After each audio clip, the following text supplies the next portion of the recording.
அனைத்து நண்பர்கள் உறவினர் அனைவருக்கும் வணக்கம். என் ஒரு குரல் உங்கள் உரிமை குரல் என்ற தலைப்பில் 16வது நாள் பதிவை போடுறேன்.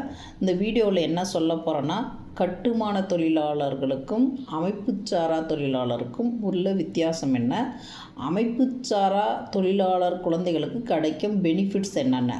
இவ்வளோ நாள் கட்டுமான தொழிலாளர்களுக்கு கிடைக்கும் பெனிஃபிட்ஸ் மட்டும்தான் சொல்லியிருக்கேன். இப்போ அமைப்புச்சாரா தொழிலாளர் குழந்தைகளுக்கு கிடைக்கும் பெனிஃபிட்ஸு சொல்கிறேன்.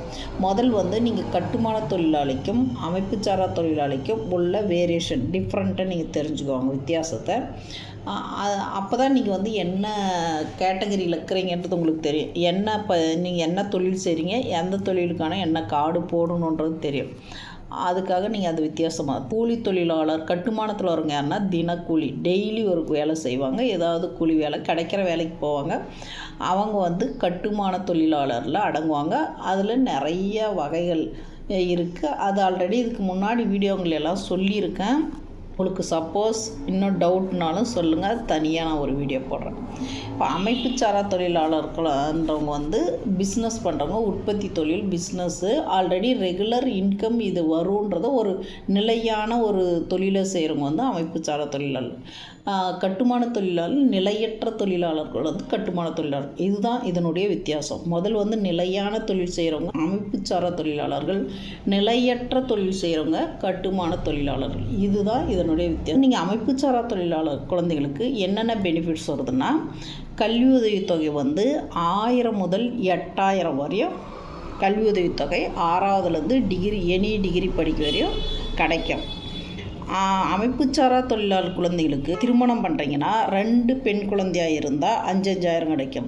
இல்லை ஆண் குழந்தை பெண் குழந்தை இருக்குதுன்னா, ஒரு ஆண் குழந்தைக்கு நீங்கள் திருமணம் பண்ணால் 3000மும், பெண் குழந்தைக்கு திருமணம் பண்ணால் 5000மும் அமைப்புச்சாரா தொழிலாளர் குழந்தைகளுக்கு கிடைக்கும்.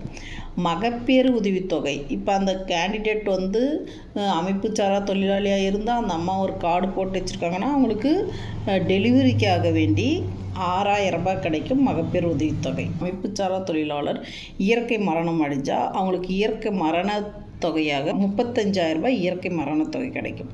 அதே விபத்தில் மரணம் அடைஞ்சால், அவங்க பணியெடுத்து விபத்தில் மரணம் அடைகிறாங்கன்னா 1,25,000 ரூபாய் அமைப்புச்சாரா தொழிலாளர்களுக்கு கிடைக்கும்.